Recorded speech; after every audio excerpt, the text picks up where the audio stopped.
चर्चगेट येथील प्रसिद्ध एम.के. रुस्तम या आईस्क्रीम कंपनीवर मंगळवारी अन्न आणि औषध प्रशासनानं छापा मारलाय।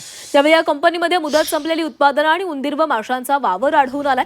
परिणामी रुस्तम आईस्क्रीम कंपनीचा परवाना तत्काळ रद्द करण्यात आलाय।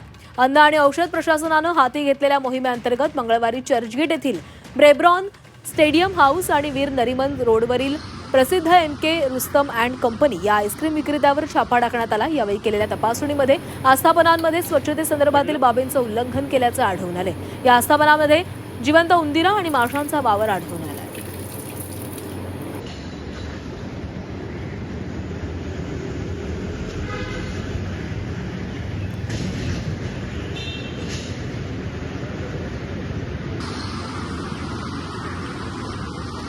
तर चर्चगेटमध्ये अन्न आणि औषध प्रशासनाने मोठी कारवाई केलेली आहे। प्रसिद्ध एम.के. रुस्तम या आईस्क्रीम कंपनीवर मंगळवारी अन्न आणि औषध प्रशासनानं छापा मारलाय। त्यावेळी या कंपनीमध्ये मुदत संपलेली उत्पादनं आणि उंदीर व माशांचा वावर देखील आढळून आलेला आहे।